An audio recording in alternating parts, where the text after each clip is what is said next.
Et ce n'était certainement pas un avion écrasé. D'après le rapport de Penniston, un objet triangulaire de 3 mètres de long et de 2 mètres de haut plane juste devant eux, avec des signes étranges, comme des hiéroglyphes gravés sur la carlingue. Il y avait tellement d'électricité dans l'air. On la sentait dans notre cou, sur nos bras, sur nos vêtements. Penniston affirme avoir touché l'objet qui était encore chaud. Il a essayé d'érafler la surface avec sa lampe de poche, sans réussir à y laisser une marque. J'étais abasourdi. Je savais qu'il ne venait pas de notre planète. Il était trop avancé sur le plan technologique. Il ne faisait aucun bruit et on ne voyait aucun système d'atterrissage, alors qu'il semblait s'être posé. Les aviateurs observent l'objet pendant pratiquement 45 minutes, ayant de se souvenir d'autant de détails que possible. Puis soudain, l'intrus commence à s'agiter. L'engin s'est élevé, peut-être de 15 cm. Il a lentement reculé vers les arbres, puis en une fraction de seconde, il a disparu. Quand ils reviennent à la base, le soleil commence déjà à se lever. Craignant que personne ne croie à leur histoire, ils hésitent à signaler l'incident. Mais finalement, ils découvrent qu'ils ne sont pas les premiers à qui c'est arrivé. On nous a dit de ne pas parler de l'incident, sauf à certaines personnes autorisées.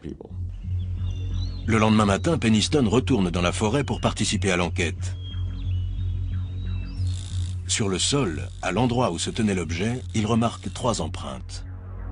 Des moulages sont réalisés. Penniston les a conservés. On peut voir que la nacelle était petite. Et si on tourne le moulage, on voit qu'elle était profonde, entre 5 et 9 cm. Le sol était dur, mais la nacelle s'est quand même enfoncée jusqu'à cette profondeur. Mais cette histoire insensée n'a pas convaincu tout le monde, à commencer par le commandant adjoint. Je connaissais assez bien Jim Penniston. Il était plein d'avenir, c'était un jeune agent de sécurité. Mais j'ai eu du mal à croire à son histoire. Enfin, j'y ai cru, mais il faut avouer que c'était un peu d'avant-garde pour l'époque.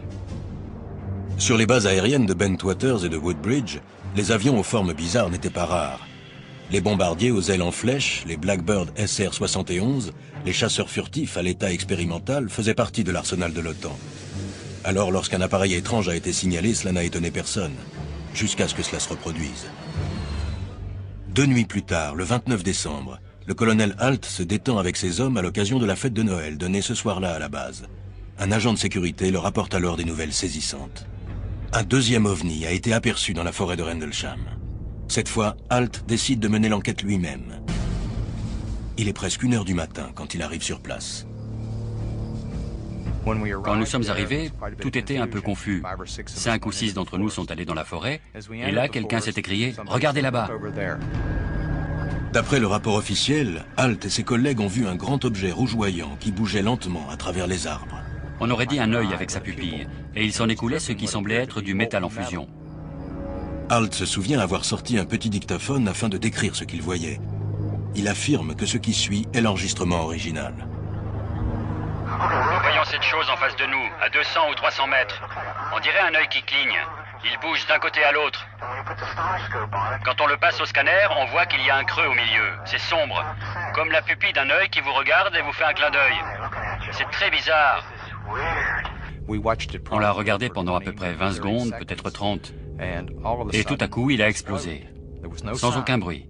Il a explosé en 5 morceaux blancs qui ont ensuite disparu. Stupéfait, Halt et ses hommes regardent les objets voler autour de la base pendant encore une trentaine de minutes. À ce moment-là, dit Halt, l'un des ovnis a envoyé un faisceau de lumière sur l'enceinte ultra secrète où étaient stockées les armes nucléaires. Ensuite, l'ovni s'est retourné vers lui et vers ses hommes. Il s'est avancé vers nous très vite. Il s'est arrêté au-dessus de nos têtes et nous a envoyé un faisceau très fin de lumière. On ne savait pas s'il essayait de nous avertir, de communiquer avec nous ou de nous faire du mal. Et aussi rapidement qu'elle était apparue, la lumière a disparu. Le lendemain matin, des hommes du ministère de la Défense britannique et des agents américains de la 3e compagnie aérienne mènent une enquête sur le site. D'après HALT, les enregistrements effectués par le compteur Geiger révèlent des niveaux de radiation très élevés à l'endroit où a été vu l'objet mystérieux. Et d'autres facteurs confirment qu'il y a bien eu une présence. Il y avait des marques sur les arbres, des traces de frottement. Et en regardant en l'air, on s'est aperçu que des branches étaient cassées. On pouvait voir le ciel. En sa qualité de supérieur hiérarchique, HALT est chargé par le commandant de la base britannique de rédiger un rapport officiel sur l'incident. J'ai rendu ce qu'on pourrait appeler un rapport édulcoré, et j'ai qualifié les lumières d'inexpliquées. Le rapport a ensuite été transmis au ministère de la Défense, et il n'y a jamais eu aucune réaction de la part des Britanniques. Pourtant, les chercheurs britanniques et américains spécialisés dans les ovnis finissent par entendre parler de l'incident et décident de continuer l'enquête. Pour les sceptiques, l'objet que Penniston et HALT ont vu dans la forêt de Rendlesham n'est rien d'autre qu'un avion top secret testé par l'armée de l'air. Les États-Unis ont construit un certain nombre d'avions très silencieux, et à notre avis, certains ne sont pas encore connus officiellement. D'autres imaginent que l'incident fait partie d'un programme de guerre psychologique clandestin destiné à piéger les soviétiques, en leur faisant croire que l'OTAN dispose d'une technologie de pointe extraterrestre.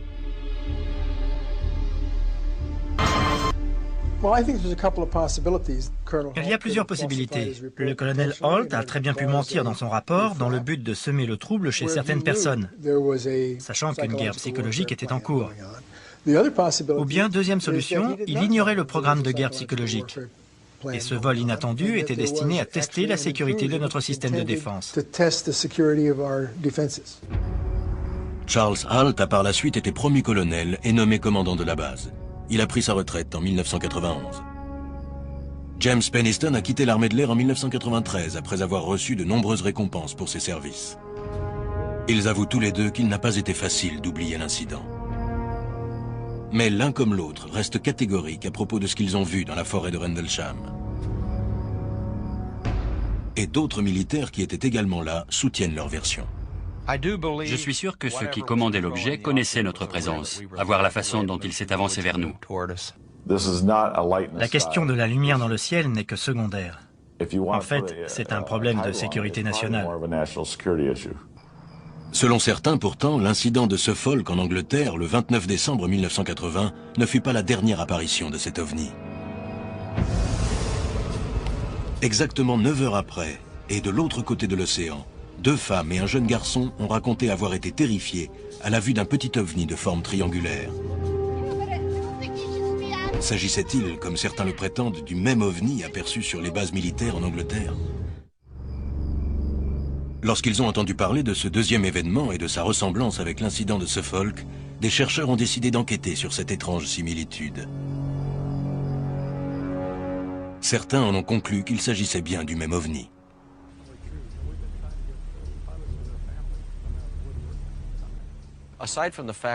Les formes des objets décrits sont identiques, mais en plus, la date est la même. En l'espace de 24 heures, 2 rencontres ont eu lieu, au Texas et en Angleterre. Je pense que les 2 cas sont liés, bien sûr. Tout commence sur un tronçon de route isolé à Huffman, au Texas, à 50 km au nord de Houston. Il est 21 h et Betty Cash rentre chez elle après avoir joué au bingo dans une ville voisine. Dans la voiture, il y a une amie à elle, Vicky Landrum, et le petit-fils de celle-ci, Colby. Comme beaucoup de gens, je n'y croyais pas. Mais quand ça m'est arrivé, je savais que ce n'était pas une blague. C'est Colby qui remarque une lumière vive au-dessus de la cime des arbres. Et grand-mère, c'est quoi cette lumière? Il m'a dit, grand-mère, c'est quoi cette lumière? Et l'objet s'approchait de plus en plus. Il était comme suspendu au-dessus de la route. Et c'était comme s'il allait tomber. Mais à chaque fois qu'il descendait, du feu s'en échappait et l'objet remontait.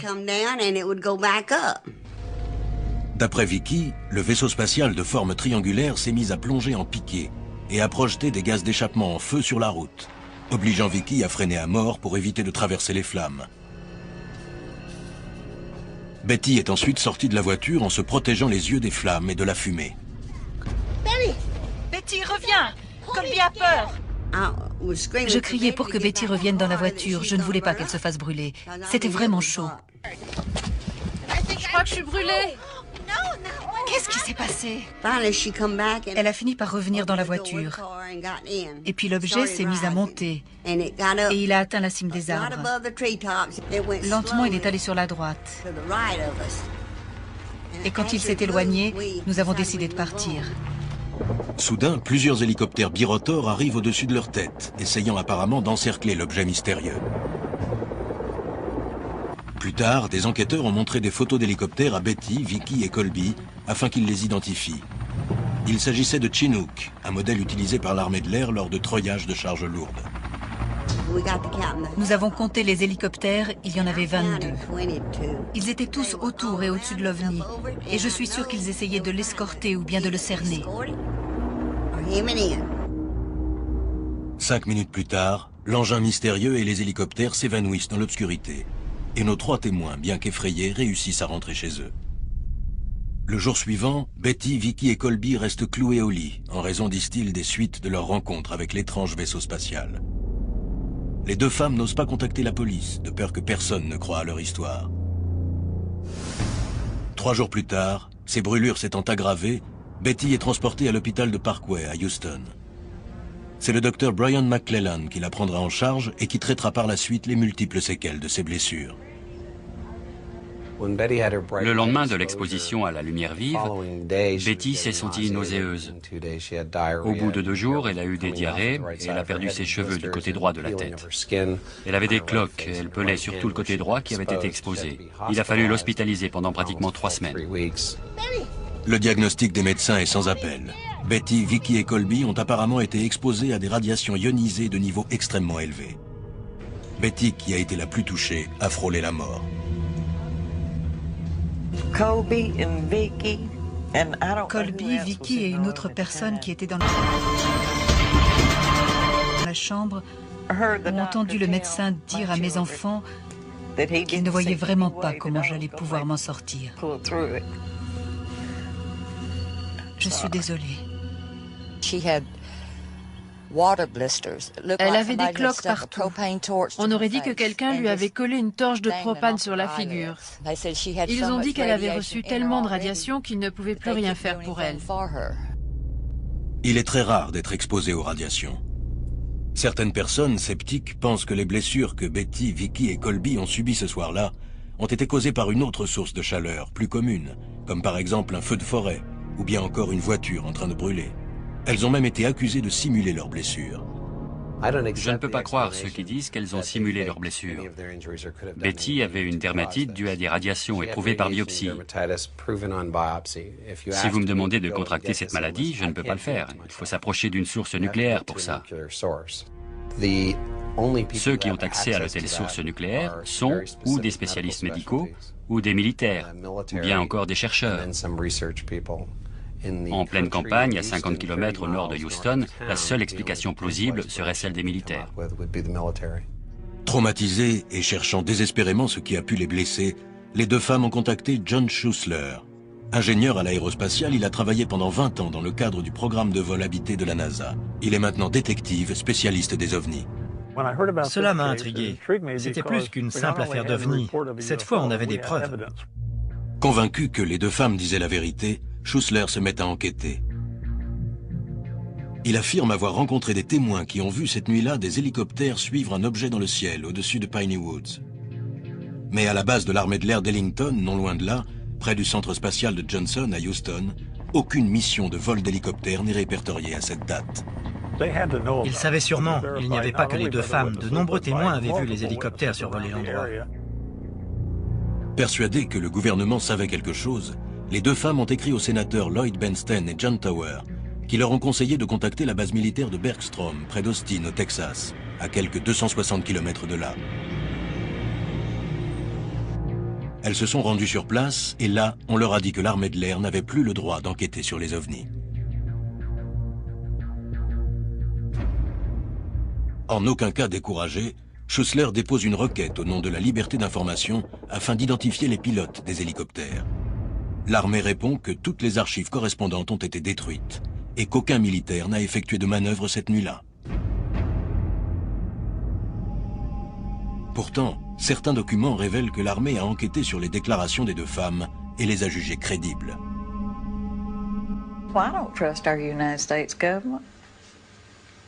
Je n'ai aucune confiance en notre gouvernement. Ce n'est pas pour être méchante ou brutale, mais c'est ce que je ressens. S'ils veulent me porter préjudice, qu'ils le fassent. Ils ont ruiné ma santé, anéanti ma vie. Que peuvent-ils faire de plus? Le 29 décembre 1998, jour du 18e anniversaire des faits, Betty meurt des complications d'une attaque cérébrale. Mais encore aujourd'hui, ses amis et sa famille sont persuadés que son décès a un lien direct avec son exposition à l'OVNI. C'est ça qui l'a tué. Et qui me tuera sans doute aussi. Mais pour d'autres, l'objet volant qui a blessé Betty était peut-être un avion américain. Il est aussi possible qu'il ne s'agisse pas du tout d'un vaisseau extraterrestre, mais d'un programme secret visant à augmenter la force des moteurs Nerva, qui était destiné à utiliser la puissance nucléaire sur des fusées. Nerva signifie moteur nucléaire pour les applications aux propulseurs de fusées. La NASA et l'armée ont testé ces prototypes depuis les années 1950, afin de les utiliser sur des vaisseaux spatiaux. Les gaz qu'ils dégagent émettent en effet de grandes quantités de radiation ionisée. Je suis sûr que bon nombre d'ovnis vus à travers le monde sont en fait des vaisseaux et des avions qui devaient être dissimulés au public. Si le gouvernement refuse de donner la moindre information sur ce qui s'est réellement passé, c'est à cause du problème de responsabilité. Il ne veut pas assumer. Nous ne saurons peut-être jamais ce qui s'est vraiment passé près de la petite ville de Huffman, au Texas. Mais en ce qui les concerne, Colby et Vicky souhaitent tout simplement oublier. S'il est un endroit au monde où les apparitions d'OVNI ont été particulièrement nombreuses, c'est bien le Nevada aux États-Unis. C'est là que la vaste zone militaire de tir Nellis a été installée, au beau milieu des Amarantes et sous des températures extrêmes. Mais c'est aussi le cœur des légendaires infrastructures top secrètes connues sous le nom de Zone 51. Dans les environs, il est habituel de voir des avions à l'allure étrange. Pendant des décennies, le profil maintenant familier de l'avion de chasse F-117 et du bombardier B-2, aussi silencieux l'un que l'autre, ont engendré bon nombre de signalements d'OVNI. Le physicien nucléaire Stanton Friedman a travaillé sur plusieurs projets classés secret défense. Il est persuadé qu'un très grand nombre d'avions non conventionnels sont fabriqués et testés ici. Certains prétendent que des véhicules extraterrestres sont à l'étude pour renforcer nos connaissances en ingénierie et pour pouvoir les dupliquer. On sait que des tests sur des véhicules de pointe sont réalisés dans la zone 51. On parle aussi de l'Aurore. Ce serait la relève du SR-71. Il pourrait atteindre les 7200 km/h. Existe-t-il vraiment? Je n'en sais rien. Est-ce que le gouvernement peut faire des tests en secret? Bien sûr que oui.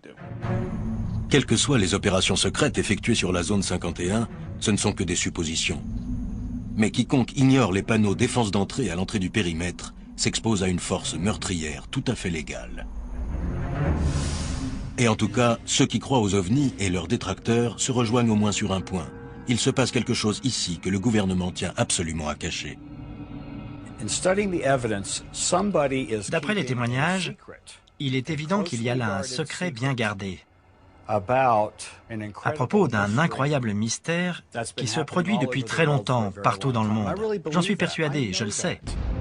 Au sud de la zone 51, à moins d'1 heure de vol, s'étend la ville de Phoenix, l'une des villes les plus peuplées de l'Ouest.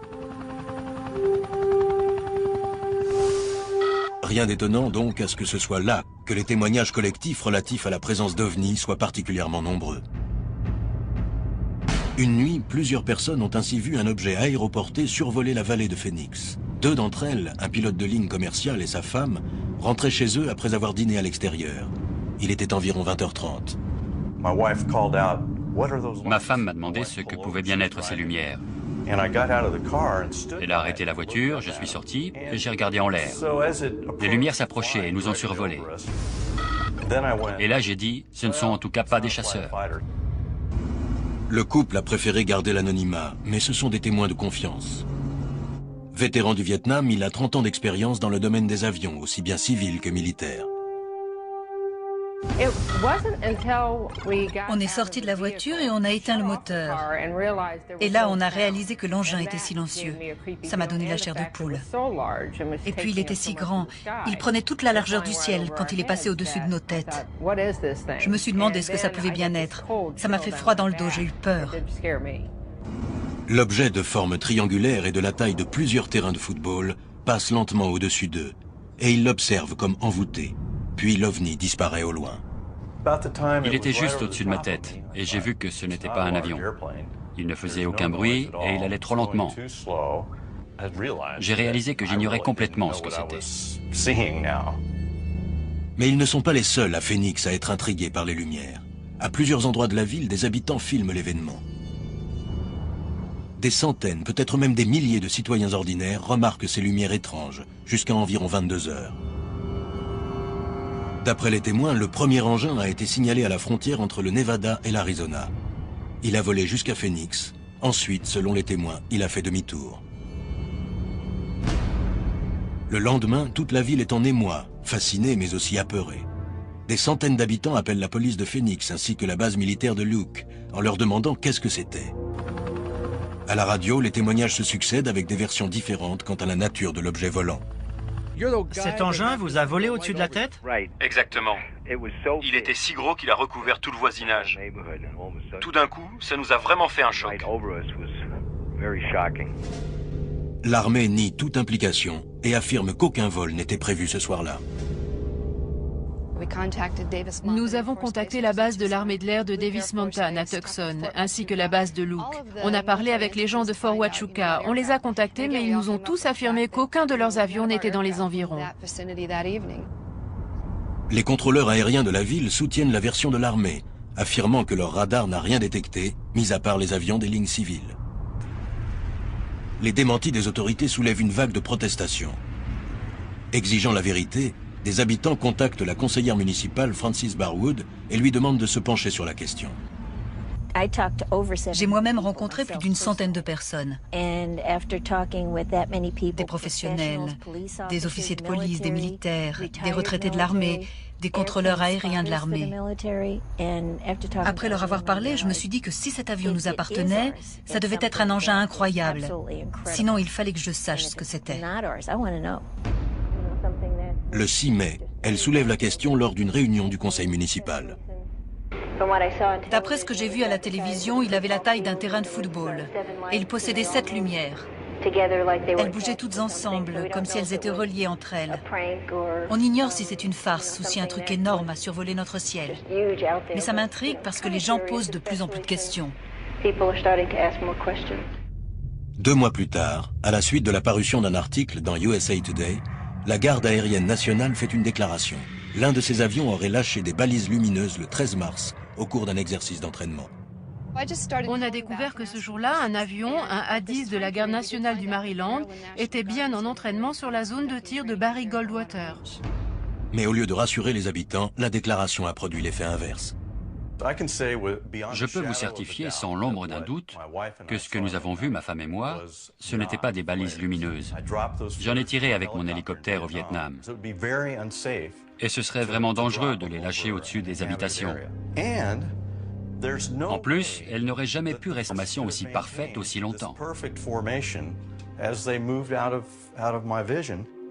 L'expert en vidéo, Jim Dilettoso, a passé des heures à étudier les enregistrements de l'incident. Pour lui, les balises lumineuses ne sont pas une explication valable à ce qu'il voit sur les cassettes. J'ai étudié toutes les propriétés des lumières de Phoenix. Ce qu'on remarque en premier, c'est qu'elles ne bougent pas, elles ne vacillent pas. Et le plus intéressant, c'est la façon dont elles apparaissent et disparaissent. Elles sont d'un blanc très pur. Encore aujourd'hui, les théories sont nombreuses sur la véritable nature des lumières aperçues ce soir-là à Phoenix. C'est forcément des vols de l'armée. Notre gouvernement nous mentirait et nous cacherait des choses? Bien évidemment. Ils font ça tous les jours, ça fait partie de leur boulot. Il y a des choses que nous ne devons pas savoir, des secrets de défense nationale. Ou bien était-ce quelque chose de plus conventionnel, une technologie de base? En voyant la vidéo de ces apparitions, ça m'a rappelé ce qui se fait parfois au Mexique. Ils mettent des bougies dans des sacs en papier et ils les font flotter dans le ciel la nuit pendant les cérémonies. Elles brillent et certaines personnes sont vraiment douées pour les faire voler en formation. Mais pour d'autres, la réponse ne se trouve pas sur Terre. Je ne serais pas surprise qu'il y ait un phénomène inexpliqué et étranger à notre monde derrière tout ça. Pourquoi ne pas être franc? Depuis cet événement, je regarde sans cesse autour de moi. Je veux revoir cette chose que je n'ai pas pu identifier. Maintenant, j'ai plus tendance à croire ceux qui disent avoir vu quelque chose.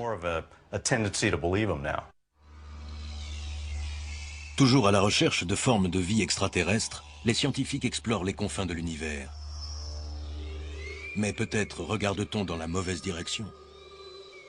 Un chercheur de Maverick affirme que les ovnis sont ici, en ce moment même, tout autour de nous. Ils volent, piquent, planent tout autour de nous, partout. Pour lui, il s'agit de manifestations d'une nouvelle forme de vie assez étrange que la science a complètement occultée. J'ai découvert ces choses qui volent tout autour de nous et qui vivent parmi nous depuis très longtemps. Elles ressemblent à des serpents dans le ciel. On les appelle sagettes. José Escamilla est monteur vidéo et enquêteur sur les ovnis. Il les filme depuis 15 ans. Tout a basculé pour lui une nuit de 1993. Alors qu'il examinait des rushs, quelque chose d'inhabituel a attiré son regard. Venu de nulle part, un objet étrange comme un mille-pattes a traversé l'écran. Puis un autre, et encore un autre. J'ai pensé que c'était des insectes. Je les voyais dans le viseur. Ils filaient à toute allure. C'est seulement quand j'ai regardé le film au ralenti que j'ai vu les insectes, les oiseaux, et puis cette chose étrange qui ressemblait à un serpent. Ça m'a intrigué. C'était la première fois que je voyais ça. Pressentant une énigme intéressante à élucider, Escamilla regarde de nouveau toutes ses cassettes. Et là, il les aperçoit. Translucides, de petits objets volants ressemblant à des serpents dotés d'ailerons qui se tortillent en traversant le ciel. J'ai fait des tests sur les caméras pour être sûr que je ne me trompais pas. Mais les caméras fonctionnent parfaitement bien. Pourtant, les sagettes apparaissent toujours sur certains enregistrements. Escamilla cherche alors des indices dans les ouvrages scientifiques, mais aucun ne mentionne ces créatures étranges. Il se dit alors qu'il vient d'ouvrir une sorte de yéti céleste. On pense que c'est une créature qui est parmi nous depuis des millions d'années. Elle évolue dans une partie du spectre biologique que nous avons toujours ignorée. 10 ans après sa première découverte, Escamilla gagne sa vie en commercialisant les films qu'il réalise sur les sagettes. Il pose sa caméra à différents endroits en attendant qu'elles apparaissent. La plupart du temps, les sagettes sont absentes, mais parfois elles se manifestent sur l'écran. Escamilla affirme qu'il a filmé des sagettes frôlant des foules entières, tournoyant au-dessus de bâtiments ou en train de fondre sur des sites sacrés. Faut voir comment elles volent et les mouvements qu'elles font, c'est incroyable. Si les sagettes existent depuis des milliers d'années, pourquoi le milieu scientifique n'en fait-il jamais mention? Escamilla a montré ces enregistrements à des scientifiques qui ont été intrigués, mais qui ont refusé de les associer à des phénomènes inexpliqués. Si un scientifique déclare qu'il veut mener des recherches sur les ovnis, ses financements lui sont aussitôt retirés. Le milieu universitaire le laisse tomber, c'est en cela que la communauté scientifique est injuste. Elle ferme ses portes aux phénomènes les plus incroyables qu'il nous est donné d'étudier. Est-ce une découverte capitale pour la biologie? Ou bien Escamilla essaye-t-il d'exploiter une simple illusion d'optique? Nous avons demandé à des scientifiques ce qu'ils pensaient de ces sagettes. Pour le physicien Tom McDonough, les sagettes d'Escamilla doivent en effet être étudiées, mais par un entomologiste. Pour moi, c'est une combinaison de plusieurs phénomènes naturels. Ces sagettes ont 6 petites extensions et c'est précisément le nombre de pattes que possèdent les insectes. N'importe quel objet qui traverse les rayons du soleil est illuminé par l'arrière, ce qui produit un phénomène appelé diffraction. L'objet semble alors plus gros qu'il ne l'est en réalité. Mais Escamilla est sûr de lui. Il n'a pas pu se tromper, parce qu'il filme avec une très grande vitesse d'obturation. C'est vrai que certains insectes ressemblent à des petites sagettes. Mais quand on filme au 1/10 millième, ce qui est mon cas, un insecte a la forme d'un insecte, un oiseau est un oiseau, et une sagette est une sagette. C'est aussi simple que ça. Mais alors pourquoi les sagettes apparaissent-elles floues, même avec une vitesse d'obturation de 1/10 millième? Selon Stephen Walton, professeur de physique et d'astronomie, c'est très simple. C'est un phénomène très connu. Il suffit de penser, par exemple, au sillage d'un avion qui, en réfractant la lumière, produit le même effet. Ce qu'on voit ici ressemble à ce qu'on appelle les turbulences tournantes. Ces gaz qui s'échappent à l'arrière d'un avion en tournoyant dans le tunnel aérodynamique. Emboîtant le pas à Escamilla, d'autres enquêteurs ont également filmé des sagettes. Mais leur nature exacte est toujours source de controverses. Depuis la première apparition des ovnis, les hommes ont cherché à percer leurs secrets et à identifier leurs origines. Pourtant, malgré plus d'un demi-siècle d'enquêtes et de débats animés, la preuve indiscutable de leur existence nous échappe encore. Or, d'après certaines personnes, cette preuve se trouverait dans les archives de l'agence spatiale américaine, la NASA. La NASA est une agence énorme. Un membre du personnel peut très bien connaître la vérité alors qu'un autre l'ignore. Au début des années 90, la NASA diffusait toutes ses émissions sur les télévisions du monde entier, en direct et 24 heures sur 24. On y voyait le lancement des fusées, les pas des astronautes dans l'espace ou bien de banales opérations de maintenance. David Sereda, écrivain, affirme que les films de la NASA regorgent de centaines d'ovnis, des globes palpitants, des objets qui volent en formation, d'autres objets qui semblent défier les lois de la physique et qui tout à coup s'évanouissent comme s'ils provenaient d'une autre dimension.